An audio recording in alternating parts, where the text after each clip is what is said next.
Okay, so what I'm going to be showing you in this video tutorial is how to conduct a solar analysis in Revit. Now, it's pretty easy. What you got to do is you go to Analyze, and under Analyze, you will see that Insight toolbar. So the Insight tool you can't actually get by default. You have to download from Autodesk. So download that, and you should see one of the tools that are available to you is conducting a solar analysis. So if we click on solar,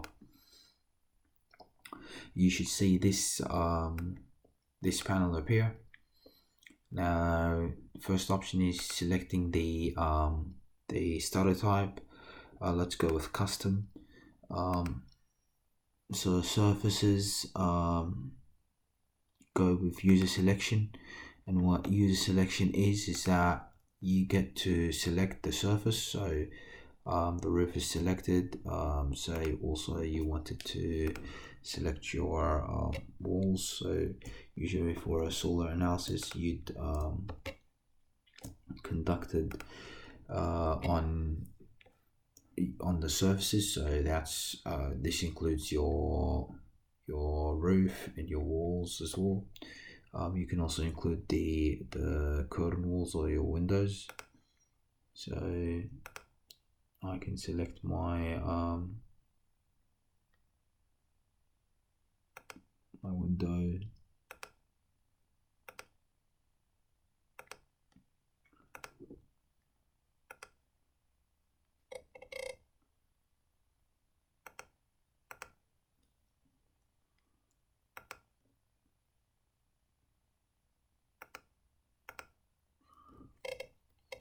On my individual panels as well.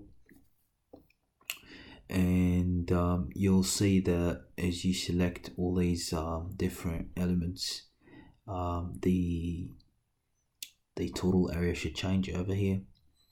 Now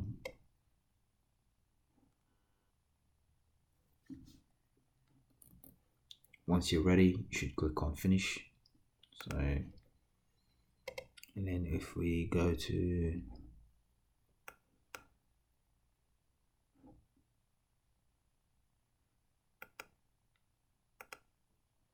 if we click on just to see more of the settings, so I've got the option of having an average installation or a cumulative one. So if you wanted to conduct a solar analysis throughout the year, so a yearly solar analysis, what you gotta select is a cumulative one. So I can select the cumulative one, and then I can specify the units. So go with kilowatts per meter squared, and the style. So it can be an annual, a daily, or a default one. Let's just select an annual for now. If I click on these three dots, what happens is that my my analysis display style, or if this is the annual one, so if I go to color, as you'll see, the results are going to be displayed as shown in this preview. So maximum is yellow. Let me change that to red.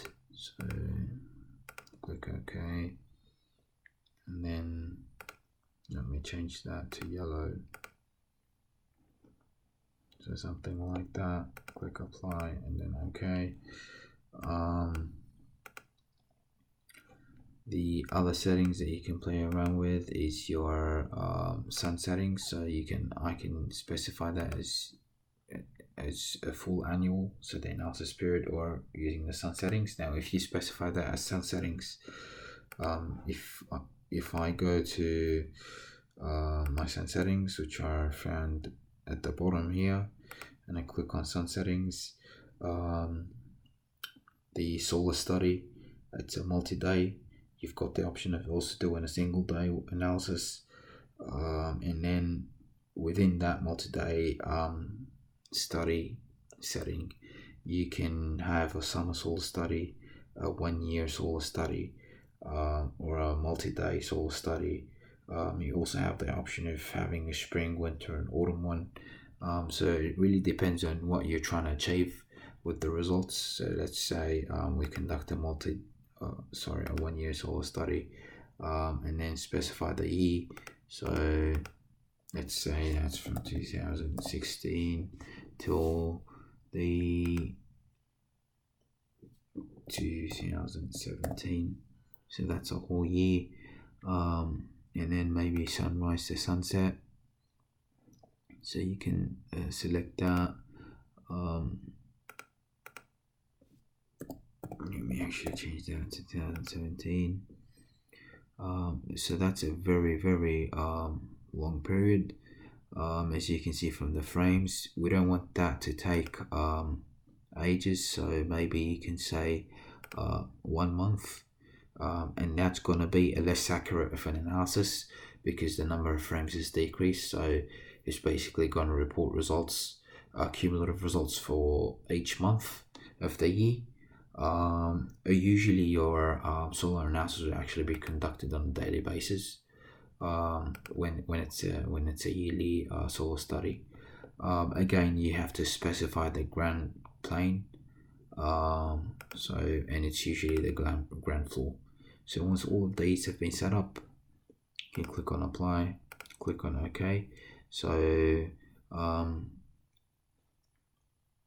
again, if I go back to these settings, if I go to these settings, the analysis period has been set up as a sun setting, and the analysis grid. So the way that Revit conducts the solar analysis is based on in a grid structure. So it superimposes a grid onto your surfaces that you've selected, and then each of these points on the grid are going to be analyzed. So you can select the number of points. Now, a coarse analysis, if we move towards this side, it's going to be a very rough estimate, and the estimate is going to improve as we move towards the fine end. So let me go with the default settings, click on apply, and then once you're ready, click on update. So in the next video, I'll show you how to analyze the results that you get. So stay tuned.